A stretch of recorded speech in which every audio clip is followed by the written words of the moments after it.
Part 3. Tulalang sinalubong ni Glyza ang tingin ni Adam. Hindi niya magawang sumigaw. Parang tuyong-tuyo ang kanyang lalamunan at mistulang nakalulon ng graba. Sa pag-aakalang na malikmata lang, ilang beses siyang pumikit at dumilat. Pero sa bawat pagdilat ay nandoon pa rin si Adam. Nakaupo sa nakatakip na toilet seat at kalmanteng nakatitig sa kanya. Sa sobrang kabay binuksan ni Glyza ang pinto para sana lumabas. Pero agad din niya yung isinara nang bumulaga sa paningin niya ang walang suot na magkapareha sa kama. Kita niya si Nathan habang kapiling ang babae. Tila walang pakialam ang mga ito kung marinig man sila o hindi. Nilingon ni Glyza si Adam. Nandoon pa rin ang lalaki sa dating pwesto. Napalunok siya. Hindi malaman ang gagawin. He was still looking at her. Hindi niya mabasa ang ekspresyon sa mukha ni Adam. Maya-maya ay nakarinig siya ng mga kaluskos. Kasunod niyon ay mga yabag na papalapit. Sa banyo? Tarantang dali-daling nagpunta si Glyza sa closet at pumasok doon. Bago pa maisara ang pinto ng closet, ay pumasok na rin si Adam. Maliit lang ang closet kaya halos magdikit na sila. Halo-halong emosyon ang nararamdaman ng dalaga ng mga sandaling yun. Mula sa siwang ng cabinet ay nakita uli niya ang magkapareha. She wanted to cry right then and there. Bakit ba siya napasok sa ganoong sitwasyon? Nakita niya ang hindi dapat makita. At katabi pa niya sa masikip na closet ang masamang tao. "Did you like it, sweetheart?" Narinig niyang tanong ng babae. Kita mula sa siwang ang katawan ng babae. Mariin niyang ipinikit ang mga mata. "You were great." Malambing na wika naman ni Nathan. Huwag naman sana nilang gawin dito sa banyo. Wika ng dalaga sa sarili. Bumaling siya kay Adam. Nakatingin sa itaas ang lalaki. Ayaw niyang sumilip sa siwang dahil daig pa niyang nakapanood ng live at naaasiwa siya. Conscious si Glyza sa nangyayari sa closet. But oddly enough, mas conscious siya sa presensya ni Adam sa kanyang tabi. Amoy niya ang gamit nitong pabango. It wasn't strong. Ang totoo, it was soothing to her nerves. She found it really weird dahil alam niyang masama itong tao. Hindi dapat ganoon ang kanyang reaksyon. Dapat ay umiiyak na siya. Bago pa siya makapag-contemplate sa nararamdaman, ay malakas na pagtawag ni Nathan sa babae ang narinig nila. Wow, finally! Narinig niyang bulong ni Adam. Nang marinig na umingit ang pinto sa banyo ay sakalang nagmulat ng mga mata si Glyza. Wala nang tao sa banyo. Lumabas na sila ni Adam sa closet. Hindi siya makatingin sa binata. Siya ang nahihiya sa ginawa ng babae at ni Nathan. Hindi naman niya maipaliwanag kung bakit ganoon ang nararamdaman niya. She thought of a nice icebreaker. Pero parang may kung anong boses na nagbababala sa kanya. Forget about the icebreaker. Don't even breath a word. You don't know what he's thinking right now. Siya ang dahilan ng pagkawala ng 4 na tao. Kayo lang dalawang magkasama ngayon. At ang dapat mong gawin ay manalangin na hindi kanya saktan o kahit na ano. Wika ng bahagi ng isip niya. Muling nanumbalik ang takot ni Glyza nang lumapit si Adam sa pinto para sumilip. Sinamantala niya ang pagkakataon. Mabilis siyang lumapit sa lababo at kinuhang matilos na bagay na nakita doon. They're still there. Natigil sa pagsasalita si Adam nang makitang may mahigpit siyang hawak. Kumunot ang noo ng lalaki. Pinukol niya ito ng masamang tingin. Huwag lang itong magkakamali dahil hindi siya mangingiming sugatan ng makinis na pisngi nito. Mukhang nakaintindi si Adam. Walang imik na bumalik ito sa dating pwesto bago pumasok ang babae at si Nathan. Nagpakalayo-layo si Glyza habang hawak pa rin ang matulis na bagay na yon. Wala siyang balak bitiwan yon. Mahirap na. Walang anumang dinampot ni Adam ang isang magazine na nakapatong sa ibabaw ng toilet tank at binuklat. Nanatili siyang nakatingin sa lalaki, alisto sa bawat kilos nito. Nang marinig na umingit ang pinto sa labas ay sumilip si Glyza. Wala na ang dalawa. Mabilis siyang lumabas ng banyo at tuluyang nilisan ang kwarto. "San mo ba nilagay?" Tanong ni Tasha nang sumapit na ang oras ng break. Kumunot ang noo ni Glyza habang pilit na inaalala kung saan naipatong ang kanyang cellphone. Biglang nagliwanag ang kanyang mukha nang maalala kung saan. "Alam ko na!" Excited na sabi ng dalaga. "Sa guest room ni na Nathan." Dali-dali siyang lumapit sa telepono ng restaurant at tinawagan ng lalaki. Sinabi niya na naiwan niya ang kanyang cellphone sa bahay ng mga ito. Hindi niya sinabi na nasa guest room yun na iwan. Baka maghinala pa si Nathan. Ngunit ayon kay Nathan, wala naman daw inire-report na nawawalang cellphone ng mga katulong. Tapat at mapagkakatiwalaan naman daw ang mga katulong. At kapag ganoong may nakitang gamit ay agad na ibinabalik. "Paano na yan?" Himutok ni Glyza nang maibaba ang telepono. 3 buwan kong pinag-ipunan yun, no? Ikaw naman kasi. Anong ako? This is all your fault, Tasha. Kung hindi ka bigla na lang sukat na wala, di sana hindi kita tinawagan. Paninisi niya. Oy, tumigil ka nga dyan, ha? Singhal ni Tasha. Kainis naman, oh. Maktol pa rin niya. Nang tumunog ang timer, hudyat na tapos na ang break. Samba ko lang mukha na hinarap ni Glyza ang isang customer. 1 chef salads and bottle of Ferrier, what else? Tanong niya. Pasta and pesto sauce? Inulit ni Glyza ang order. Saka nagpunta sa kitchen. Salad daw, saka pasta, pesto and sauce. Sira ang mood niya dahil nawawala ang kanyang cellphone. Nandun pa naman ang mga phone number ng kanyang mga prospective papa. Hindi ka naman galit. Puna ni Tasha. Umingos lang siya. May tawag ka sa office. Ako nang bahala dyan. Mahinahon pa rin sabi ni Tasha. Walang kibong pumunta si Glyza sa opisina ni Tasha. Hello? Glyza? Yes, who's this please? Nilagyan niya ng lambing ang boses.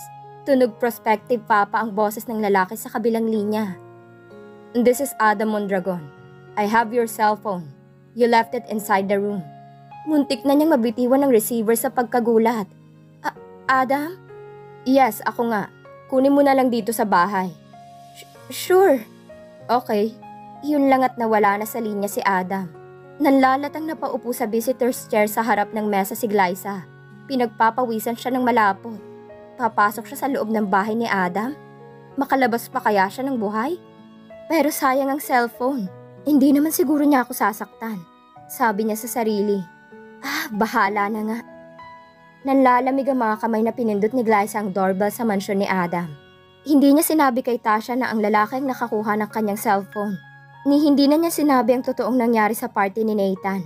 Ayaw niyang takutin ang kaibigan. Anyway, kung may masamamang plano si Adam sa kanya, alam ng kanyang mami kung saan siya hahanapin. Sinabi ni Glyza sa kanyang mami na pupunta siya sa bahay ni Adam Mondragon.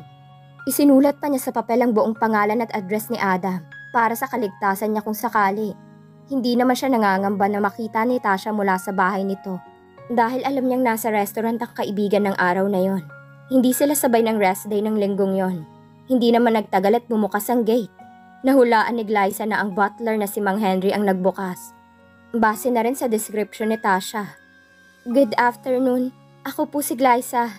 Nakuha po kasi ni Mr. Mondragon ang cellphone ko. Tumangulang si Mang Henry at sumenyas na pumasok siya. Pagkatapos isara ang gate ay nauna ng lalaki sa pagpasok sa mansyon. Habang naglalakad hindi maiwasang ilibot ni Glyza ang mga mata sa paligid. Maganda ang loob ng mansyon. Mas maganda pa kaysa sa dati nilang bahay. Hindi siya makapaniwalang isang boy, isang butler at isang hardinero lang ang nagtutulong-tulong para mapanatili iyong maayos. Iniwan siya ni Mang Henry sa sala para tawagin si Adam. Naisip niyang mabuti na lang at mismong pangalan niya ang logo ng kanyang cellphone. Napangiti siya ng maalalang inilagay sa phone book. Glyza's office. Doon siguro nalaman ni Adam kung paano siya kukontakin. Hindi naman nagtagal ay nakaharap na ni Glyza ang binata. Good afternoon. Nag-aalangan niyang bati. Kunot ang noong iniabot ni Adam ang cellphone sa kanya. Natigil siya sa pagpapasalamat at pagpapaalam nang dumating si Mang Henry. May bitbit itong isang baso ng juice. Inilapag yun ni Mang Henry sa harap niya. Napilitan siyang inumin muna yon. Nang mga lahati ay tumayo na ang dalaga.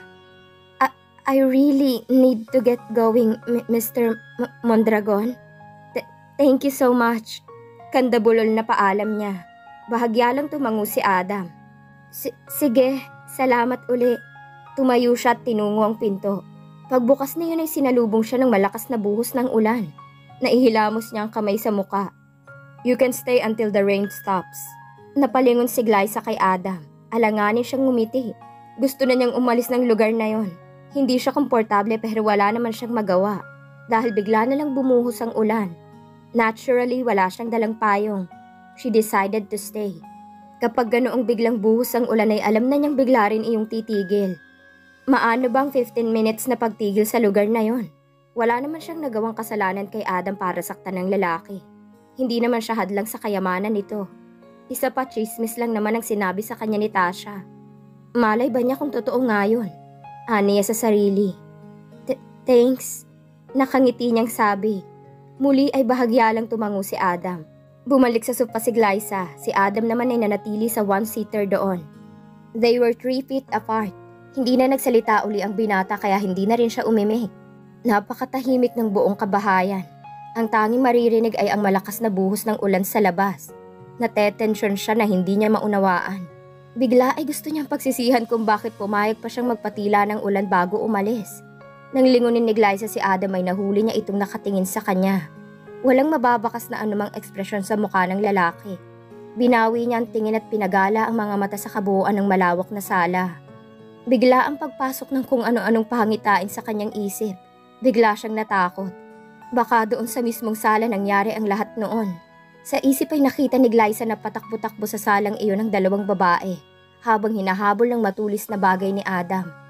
Ipinilig niya ang ulo. Saka yumuko at palihim na inobserbahan si Adam. Ito ba ang tipo ng taong kayang manakit? Oo, anang isip niya. Look at those eyes. She did and she inwardly cringed. His eyes were icy, unfeeling. Ama namin, sumasalangit ka. Sambahin ang ngalan mo. Excuse me? Pukaw ni Adam. Napalakas ba ang pagkakasabi niya ng panalangin? Pakiramdam niya ay nanuyo ang kanyang lalamunan. Kaya mabilis niyang dinampot ang baso ng juice at ininom. Inilapag ni Glyza ang baso bago muling sinulyapan si Adam. Nakakunot na ang noo ng lalaki. Nanginig ang kanyang kamay at nabitiwan ng cellphone. Sabay nila iyong inabot. Nagkahiyaan pa sila kung sino ang dadampot niyon.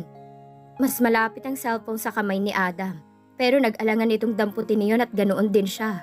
When she was about to pick it up, saka naman muling umaktong kukunin na rin uli ni Adam ang cellphone. Kaya nag-alangan na naman siya. 3 ulit iyon nangyari. No, ako na, sabi ni Glyza. Saka nagmamadaling dinampot ang cellphone. Sa pagmamadaling tumayo ay nagkaumpugan sila. Tumama ang ulo niya sa baba ni Adam. Sabay nilang nasapong parte ng mukhang nasaktan. Ano ba yan? Inis na sabi ni Adam. Nakagat niya ang ibabang labi. Sorry, hindi ko sinasadya. I'm so sorry. It was my fault. I was careless. But I don't mean to. I'm so sorry. I'm such a clumsy. I was born this way. I am very clumsy person. Really. Sorry talaga kung alam ko lang. Hey, it's okay. Inawat siya ni Adam. Tiningnan siya nito na parang hindi makapaniwala sa sinabi niya. It's fine, alright? Tumango siya. Sorry talaga. Ulit pa niya. I said it's okay, alright? Hindi naman kita para saktan dahil lang dun, okay? Really? Nakahinga ang dalaga ng maluwag. Tumaas naman ang mga kilay ni Adam. Noon nauunawaan ni Glyza ang nabitiwang salita. I meant, that didn't sound right, did it? Napalunok siya habang abala ang kanyang isip sa paghahanap ng tamang salita para mabawi ang unang sinabi. Ibig ko lang namang sabihin. Pilit siyang tumawa. It was a joke. Muling kumunod ang noo ni Adam. Are you mixing medications? Bigla siyang nakaramdam ng hiya. Pumormal siya. No, saad niya. You sound like you are. Casual na sabi ng binata.